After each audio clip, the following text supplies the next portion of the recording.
দেখো তুমি আমাকে মাফ করে দাও। তুমি আমার কাছে মাফ চাইবা আর আমি খুব সহজে তোমার মাফ করে দিলাম। আমি তোমাকে বিয়ে করতে চাই রাতুল। এটা দেখি মেঘনা চাইতে দৃষ্টি। তুমি এভাবে রোদের মধ্যে বাইরে বসে আছো কেন পাগলের মতো? মেঘলার ক্ষমা না পাওয়া পর্যন্ত আমি এভাবেই থাকবো। অনেকের বাচ্চা অদল বদল করে দিয়েছে। আপনি কি মানুষ না অমানুষ? এত বড় একটা জঘন্য কাজ কিভাবে করলেন আপনি? এইভাবে কি আর পাপ মুছে যায়? আমি নাথুরাজ তোমাকেই বিয়ে করবো, কথা দিলাম। আগের দুইটা বউ রেখে আবার আলাদাভাবে মেয়ে নিয়ে রাত কাটায়। এই তোমরা কে কোথায় আছো দেখো। হ্যালো মেঘনা, রাত কাটানোর জন্য বস্তিতে একটা মাইয়া নিয়ে আইছে। আচ্ছা ঠিক আছে, দাঁড়া আমি আসছি।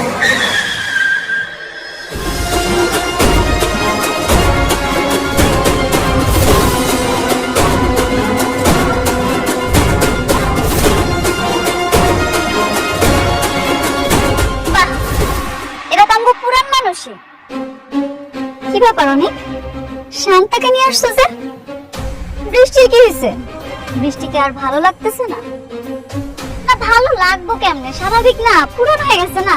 মেঘলার মতো বৃষ্টি এখন পুরাতন, নতুন মানুষের খুব আদর যত্ন করতেছে দেখি। হ্যালো, কি বলছো এসব? শান্তা এখানে কেন আসছে আমি কিছুই জানি না, বিশ্বাস করো।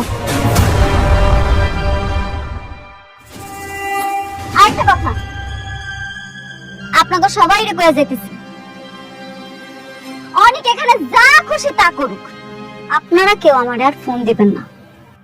অনেক যদি মইরাও যায় না, ওর লাশটা দেখার জন্য আমার আর কেউ ফোন দিবেন না। আপনাকে মনে থাকে যাতে।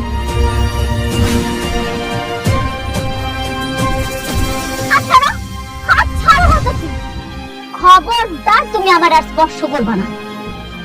তুমি আমার স্পর্শ করার অধিকার ওই দিনই হারাইছো যেদিন আমার সন্তানের তুমি অস্বীকার করছো।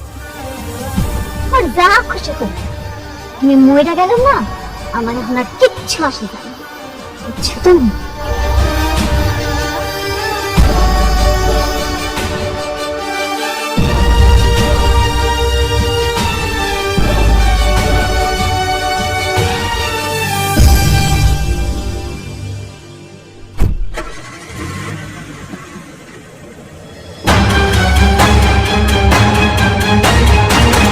তুই কি চাস?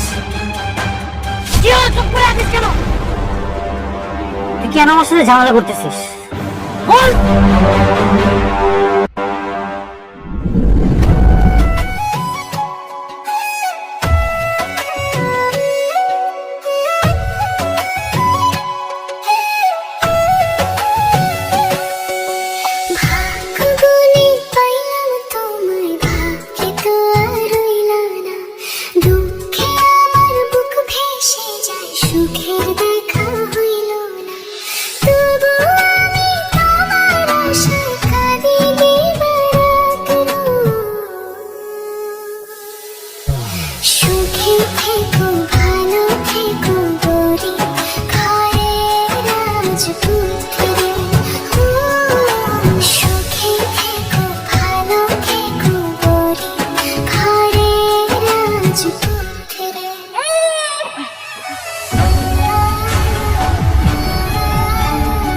আপনারা আমার জীবনটা বাঁচাইছেন।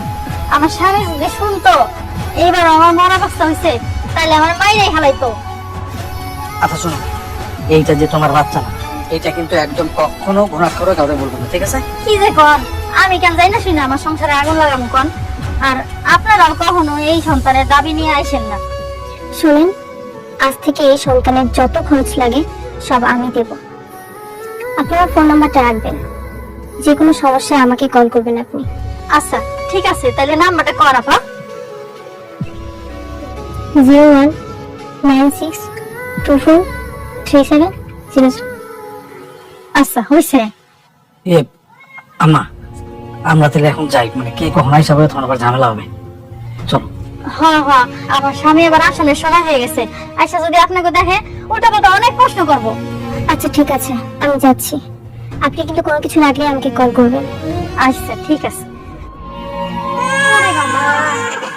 কান্দে না কান্দে না।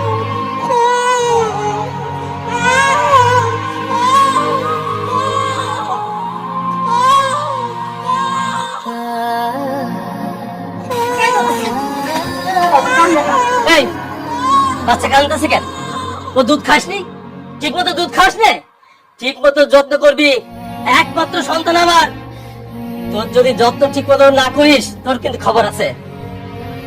কাজটা ঠিক হলো না আঙ্কেল, আমার বারবার মনে চাচ্ছে অনেককে গিয়ে সব বলে দিই। একদম খবরদার, এই কথা তুমি মাথায় আনবে না।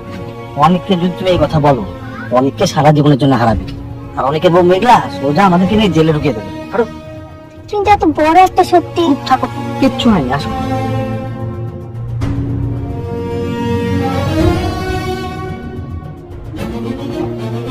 ওঠো, ওঠো।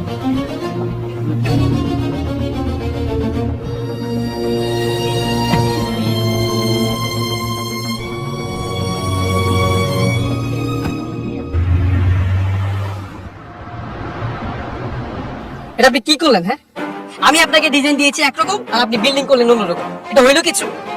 আমি আপনাদেরকে বলে রাখি, আমি ঠিক যেই ডিজাইনটা দিয়েছি আমার ঠিক সেটাই চাই। বুঝতে পারছেন আপনারা? যান কাজে যান।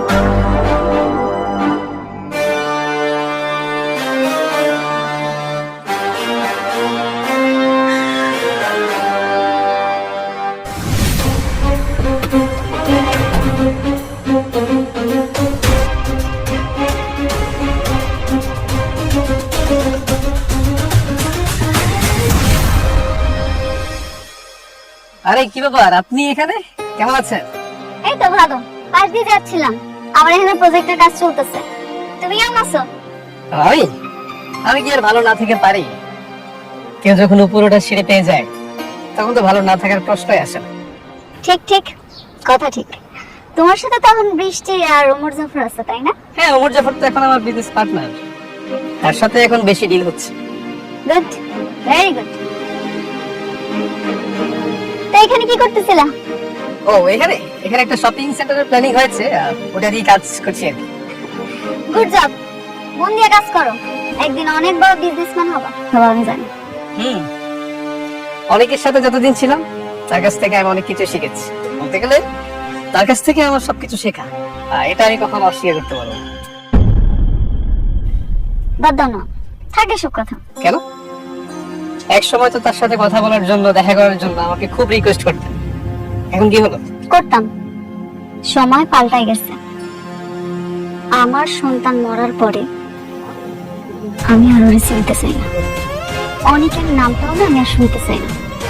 কাজ করতেছো, মন দিয়ে কাজ করো, দয়া রইল, কিছু হইলে জানাই।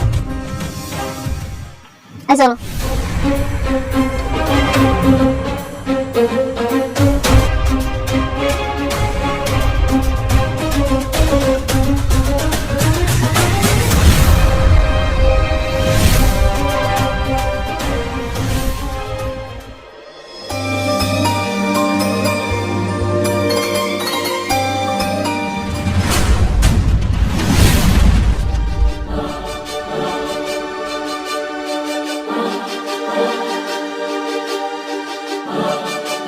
তুমি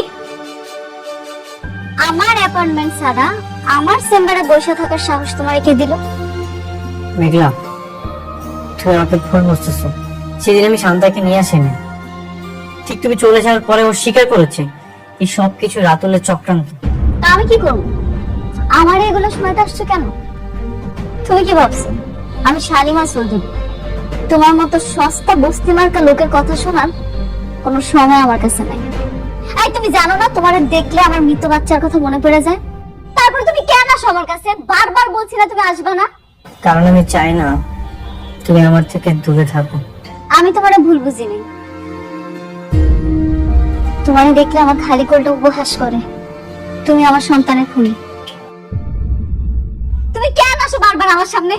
আমি তোমাকে অনেক ভালোবাসি, সারা জীবন এভাবে ভালোবাসতে চাই। এই জন্য কিন্তু আমি সবকিছু ছেড়ে দিয়েছি। আমি এখন বস্তিতে এগিয়ে আছি, সেখানেই পড়ে আছি। কোটি টাকার ব্যবসা, বিলাসবহুল জীবন, গাড়ি, সবকিছু কিন্তু ছেড়ে দিয়েছি শুধুমাত্র তোমার আশায়। আমি চাই তুমি আমাকে ক্ষমা করে দাও। তোমার মুখে ভালোবাসার কথাটা মানায় না। আর তুমি কি ভাবছো বস্তিতে গিয়ে থাকলে সবকিছু ঠিক হয়ে যাইবো? কোনো কিচ্ছু ঠিক হইব না। অনেক, তুমি থাকো বস্তিতে আর আমি থাকি এসি রুমে। আমি এখন হয়তো বা শালিমা চৌধুরী, আমার অনেক ধন সম্পদ আছে, কিন্তু আমার মনের ভিতরে কি বইতেছে, আমি কতটা কষ্টে আছি সেটা তুমি বুঝবা। প্রতি রাতে আমি